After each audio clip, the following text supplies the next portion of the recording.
welcome back to my channel. I hope you're all doing well out there, and I also hope you had a great New Year's with your family and friends. I had a terrific New Year's, and now we're on to 2024, and to kick off 2024, we're going to look back on 2023 with my top 10 favorite films of 2023. Now, do me a favor before we get started here.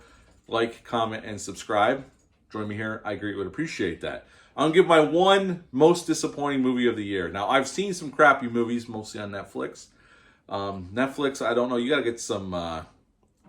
get some quality control going on over there. A lot of these movies are awful, and especially some of their holiday movies. Oh my God! But my most disappointing movie of the year, and definitely not a good film. Not a total dumpster fire, but not a good film. I would have to go with Indiana Jones and the Dial of Destiny. I've been thinking about this a lot since I saw it. Good film, guys.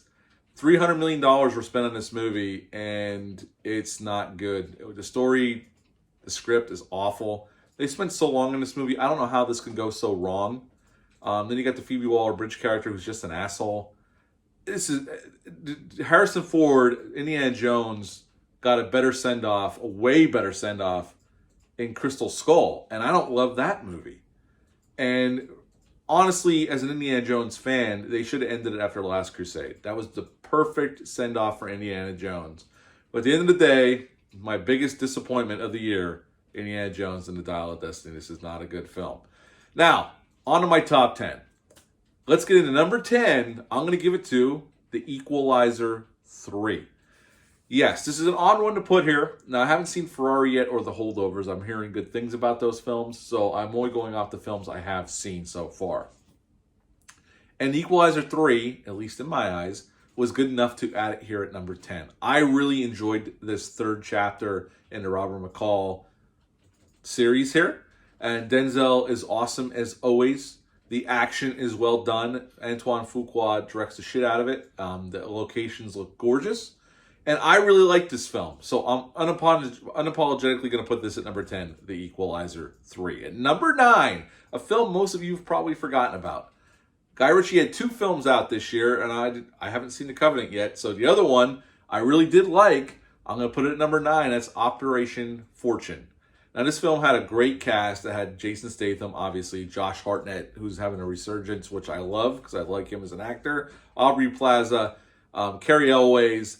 Great cast. You got Hugh Grant in there. I mean, I love a good Guy Ritchie movie, and I think this one's an overlooked one. It kind of got ignored upon release, but I really enjoyed Operation Fortune, and I would highly recommend it if you haven't seen it yet. So at number 9, Operation Fortune. At number 8, yes, I'm going to include horror on this list, and I enjoyed this movie so much that I had to put it on my top 10 of the year because I did like it that much. At number 8, I'm going to go with Thanksgiving.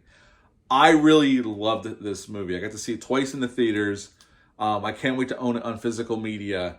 And Eli Roth gave me everything I wanted in an 80s style slasher film. And I make no bones about it. I don't apologize for it. Thanksgiving deserved to be on my list, and I'm putting it at number 8. So at number 8, Eli Roth, Thanksgiving.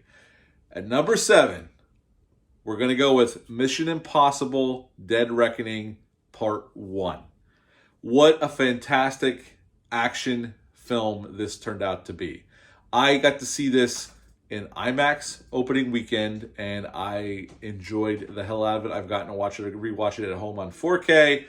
They really gave it their all on this film, between the action set pieces, the stunt work done here. I'm even intrigued by the story, and I can't wait to see part 2. The cast here is great, and I can't wait to see where they go with Dead Reckoning Part 2. So at number 7, Mission Impossible Dead Reckoning Part 1. At number 6, another action film, another R-rated action film. We're going to go with John Wick Chapter 4. You got to hand it to Chad Stahelski and Keanu Reeves. They came back for a 4th film, the final chapter supposedly. Although there are rumors for a 5th film, but we'll see. They gave us a almost 3-hour R-rated action film, and I absolutely loved it. And this is the one film series, and if this is the last one, they went out on top. Because I love the first film, I love the second film, I love the third film, and I love this one. So There's really not a weak entry in this franchise. I mean, there's some I prefer over others, but they're all really good. And at number 6, John Wick Chapter 4. At number 5, I'm going to go with Air, directed by Ben Affleck, starring Ben Affleck and Matt Damon. This is a story about Nike signing Michael Jordan as a rookie coming into the NBA, and Nike wasn't what it was yet. It was a small shoe company. And I love this film. There's some really terrific performances in this movie. It's an underdog story. I didn't know some of this stuff about Nike at the time. Jason Bateman's in there, has a great cast.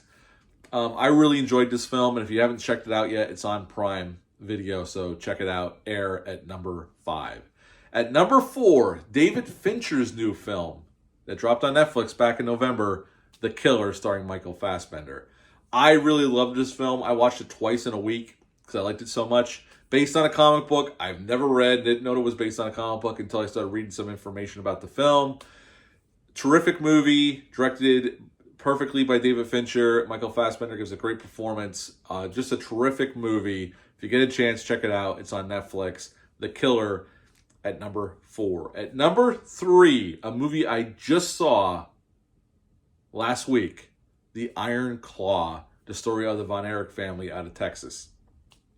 One of the best wrestling families ever in the history of professional wrestling. What a great film. This film definitely deserves to be nominated for an Oscar. I don't know if it will, but it's definitely one of the best films of the year. Matter of fact, these top 3 movies, I would even say the top 5 of my movies I could see be nominated for an Oscar. I don't know if they will. I don't pay much attention to the Oscars anymore. They've kind of jumped the shark over there. But at number 3, I love this movie.